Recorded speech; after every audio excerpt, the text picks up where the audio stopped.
हमारे राजस्थानी हमेशा भाजपा का रहा है समर्थन में, और राजस्थान में भी 25 से 23 सीट आ रही है। गुजरात राजस्थान हमेशा भाजपा के समर्पित रहता है, और ये राष्ट्र का चुनाव है, राष्ट्र सुरक्षित चाहिए, उसके लिए मोदी जी को वोट देंगे। सबको मालूम है भली घूम रहे किसके साथ है क्या है, वो अंदर उनका पर्सनल रिलेशन रहता है। 400 पार तर फक्त नारा आहे, मी तर म्हणतो 450 पार होणार आहे। 450 पार तुम्ही म्हणता, मग कुठेतरी लोकशाहीमध्ये विरोधक तर जगले पाहिजे की नाही? विरोधक असले पाहिजेत, पण ते व्यवस्थित असले पाहिजे। जसं आमच्या वसईविरांमध्ये कावीळ झालेली ना, आता आमचा भगवामय झालेला आहे। टॉप 10 महाराष्ट्र न्यूज चॅनल मधून मी दीपक कोटेकर।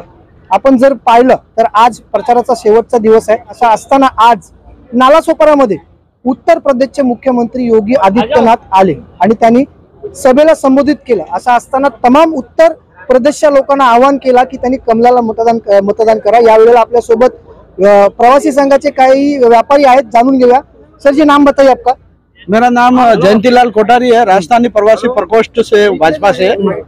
यहाँ पे अंडर करंट लगने वाला है। किसको लगेगा अंडर करंट?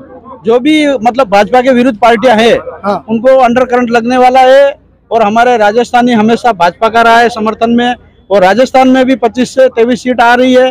गुजरात राजस्थान हमेशा भाजपा के समर्पित रहता है, और ये राष्ट्र का चुनाव है, राष्ट्र सुरक्षित चाहिए, उसके लिए मोदी जी को वोट देंगे। सबको मालूम है भली घूम रहे किसके साथ है क्या है, वो अंदर उनका पर्सनल रिलेशन रहता है। मगर इस टाइम पे राष्ट्र सुरक्षित, हमारा देश की सुरक्षा किसके हाथ में सही रहेगी, उसके लिए हमको देख के सब वोट करना है।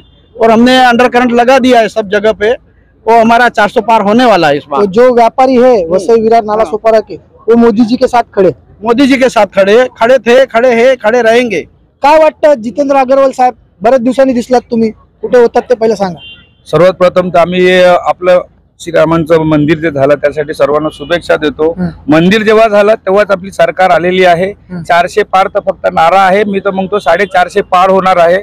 कारण असं आहे की आपल्या हिंदुत्वासाठी आज जो आपला वसई विरार 450 पार तुम्ही म्हणता, मग कुठेतरी लोकशाहीमध्ये विरोधक तर जगले पाहिजे की नाही? विरोधक असले पाहिजेत, पण ते व्यवस्थित असले पाहिजे। जसं आमच्या वसई विरारमध्ये कावीळ झालेली ना, आता आमचा भगवामय झालेला आहे।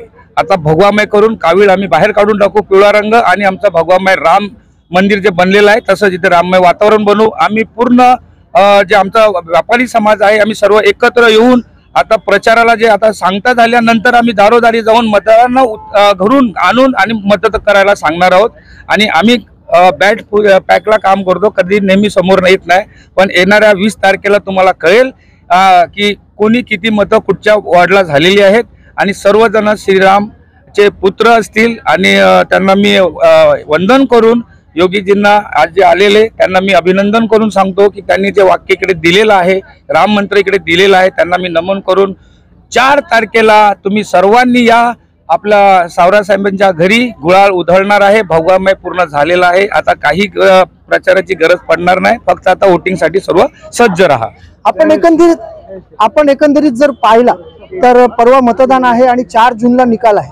4 जूनलाच कळेल की तिन्ही पक्षापैकी कोणता पक्ष विजय होईल। परंतु कुठे ना कुठेतरी महायुतीने आता आपण जर पाहिलं तर या लढाईमध्ये सर्वात मोठा वाटा घेतलेला आहे। असं असताना जी लोक सभेला आलेली ती लोक मतदान करतील का?